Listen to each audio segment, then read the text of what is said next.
இன்றைக்கி big pass ப்ரொமோவில் வந்த comments பார்க்கலாம். ஃபஸ்ட்டு இது என்ன ப்ரொமோ அப்படின்னா, வீட்டில் இருக்க ஹவுஸ்மேட்ஸ் எல்லாருமே ரேங்க் பிரகாரம் வருஷப்படுத்தி நில்லுங்க அப்படின்னு சொல்கிறாங்க. அதுக்கு வந்த கமெண்ட்ஸ் தான் இது. ஃபஸ்ட்டு கமெண்ட்ஸில் ஒரு நாள் மௌன விரத டாஸ்க் கொடுங்க பிக் பாஸ் ப்ளீஸ் அப்படின்னு சொல்கிறாங்க. ஏன்னா கத்தலைன்னா அந்த ஷோவே ஓடாது, சண்டையும் சச்சரமாக தான் அந்த ஷோ போயிட்டுருக்கோம். அதனால் ஒரு நாள் மௌன விரதமாக கொடுங்க. யார் மௌன விரதம் இருக்கிறாங்களோ அவங்கள வேணால் நம்ம வந்து செலெக்ஷன் பண்ணிக்கலாம் அப்படின்னு வச்சா யாருமே அப்பயும் வரமாட்டாங்க. சரி, அடுத்த கமெண்ட் சொல்லிட்டு படிக்கலாமா?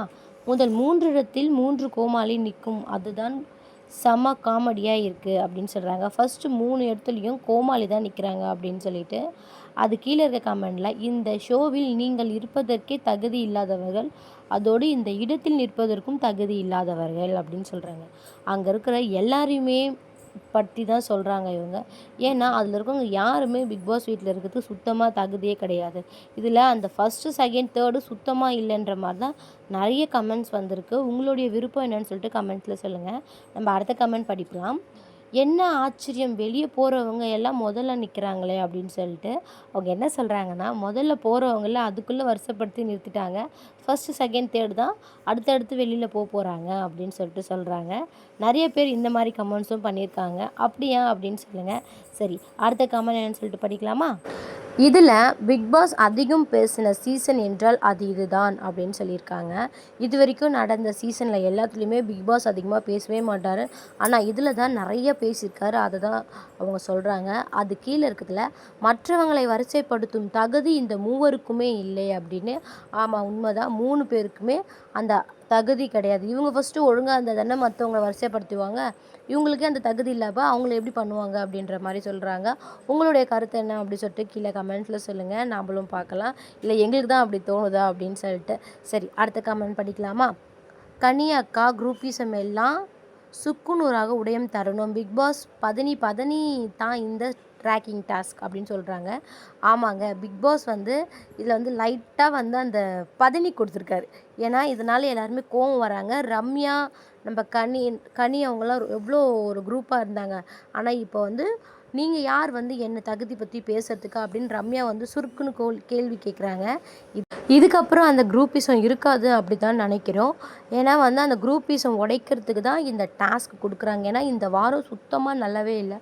நேற்றுலாம் ஷோ பார்க்குறதுக்கு என்னத்தை பார்க்குறோன்னு தெரியாமையே பார்த்துட்டு இருந்தோம். அதனால தான். சரி, அடுத்த கமெண்ட் சொல்லிட்டு படிக்கலாம் வாங்க.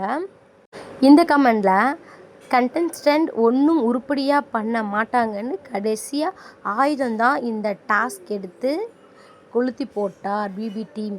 ஆமாம், இதை கொளுத்தி போட்டால் அவங்க ஏதாவது பேசுவாங்க, வெடிப்பாங்க, கொந்தளிப்பாங்க. அது மூலிமா அவங்களுக்கு ஒரு ப்ரொமோ வரலாம், கண்டென்ட் கிடைக்கும் அப்படின்னு சொல்லிட்டு தான் பண்ணுறாங்களே. ஏன்னா அப்போ தான் அவங்களோட ரியாக்ஷன் எல்லாமே வெளியில் வரும். நம்ம கூடயே இருக்கிறவங்க ஃபஸ்ட்டில் நிற்கிறாங்க, நம்ம கூடயே இருக்கிறவங்க செகண்டில் இருக்காங்களே அப்படின்னு சொல்லிட்டு அப்போ தான் அவங்க ஃபஸ்ட்டு எந்த இடத்துல இருக்காங்கன்னு அவங்களுக்கே புரியும். அது மூலிமா அவங்களுடைய கருத்துலாம் வெளியில் வரும் அப்படின்னு சொல்லிட்டு. சரி, அடுத்த கமெண்ட் படிக்கலாமா? இதில் ராஜா ராணி டாஸ்க் அவ்வளோதானா அப்படின்னு கேட்டிருக்காங்க. அவங்க பண்ண வேலைக்கு அவ்வளோதான். அது 2 நாளே தாண்டது அதிகம். அதில் ஒன்றுமே கிடையாது. நல்லா இது வரைக்கும் பார்த்த சீசனில் ராஜா ராணி ரொம்ப ரொம்ப கேவலமாக பண்ணது அப்படின்னு பார்த்தீங்கன்னா இந்த நயன் தான். எல்லா டாஸ்க்குமே ரொம்ப கேவலமாக தான் பண்ணிகிட்ருக்காங்க. யாருக்குமே எதுவுமே பிடிக்கல. சரி, அடுத்த கமெண்ட் என்னன்னு சொல்லிட்டு படிக்கலாம் வாங்க. இது வந்து வாட்டர்மெலனை கலாச்சி பேசியிருக்காங்க. டே, என்னடா என் தலைவனை லாஸ்ட்டாக போட்டிங்க, தமிழ்நாடே கொந்தளிக்கும், பஸ், ஆட்டோ, லாரி எதுவுமே ஓடாது, கடையெடுப்பு 3 நாளைக்கு பந்த் அப்படின்னு போட்டிருக்காங்க. அவர் ஒரு நைட்டு சொல்லிட்டு இருந்தார்ல, மக்களே, தமிழக மக்களே அப்படின்னு சொல்லிட்டு, யாரும் புரட்சி பண்ணாதீங்க, கடைங்களை மூடாதீங்க அப்படிலாம். அதுக்கோசம் அந்த காமெடி தான் இது. சரி, அடுத்த கமெண்ட் என்னன்னு சொல்லிட்டு படிக்கலாம் வாங்க. இதில் வந்துடுச்சியா ரேங்கிங் டாக்ஸ் வந்துடுச்சியா, இனி சண்டை நிச்சயம் அப்படின்னு சொல்கிறாங்க. ஆமாம், நம்ம வந்து ரேங்க் பிரகாரம் நிற்க வச்சோம் அப்படின்னா அவங்கவுங்க எந்தெந்த கேட்டகரியில் எந்த ஸ்டேஜில் இருக்காங்க அப்படின்னு தெரியும்ல. அதனால் சண்டை வந்துருச்சு, இதுக்கப்புறம் ஒரு சண்டை இருக்குன்னு தான் சொல்கிறாங்க. சரி, அதுக்கப்புறம் அடுத்த கமெண்ட்னு சொல்லிட்டு படிக்கலாம் வாங்க. இந்த கமெண்டில் பிக் பாஸ்க்கு ஒரு வேண்டுகோள், இந்த சீசன் டைட்டில் வின்னர் பட்டத்தை யாருக்கும் தகுதி இல்லை சொல்லி பிக் பாஸை எடுத்துக்கொள்ள வேண்டும். அப்போது பிக் பாஸ் வரலாற்றின் இது ஒரு புது முயற்சியாக இருக்கும் அப்படின்னு. ஆமாங்க, யாருமே சரியாக விளையாடல, அதனால இப்படி சொல்கிறாங்க. எனக்கு தெரிஞ்சு கமெண்ட்ஸ் வந்ததில் பாதி பேர் இந்த மாதிரி கமெண்ட்ஸ் தான் சொல்லியிருக்காங்க. யாருமே அதுக்குள்ளே தகுதியே கிடையாது. நீங்கள் வந்து இந்த ப்ரைஸே கொடுக்காதீங்க, டைட்டில் வின்னர்ன்ற போஸ்ட்டே கொடுக்காதீங்க அப்படின்னு சொல்லிட்டு. சரி, அடுத்த கமெண்ட்னு சொல்லிட்டு படிக்கலாமா? உங்களுடைய விருப்பத்துக்கு கீழே கமெண்ட்டில் சொல்லுங்கள். அதுக்குள்ளே இருக்கவங்க யாருக்கு டைட்டில் வின்னர் கொடுக்கலாம் கொடுக்கக்கூடாது அப்படின்னு சொல்லிட்டு. சரி வாங்க நம்ம அடுத்த கமெண்ட்னு சொல்லிட்டு படிக்கலாம்.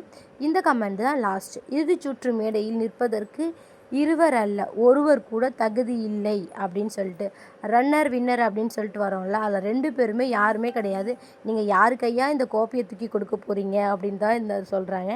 ஓகே ஃப்ரெண்ட்ஸ், இந்த வீடியோ பிடிச்சிருந்தா மறக்காமல் லைக் பண்ணிவிடுங்க. கூடவே ஒரு சப்ஸ்கிரைப் பண்ணி எனக்கு சப்போர்ட் பண்ணுங்கள். பாய்.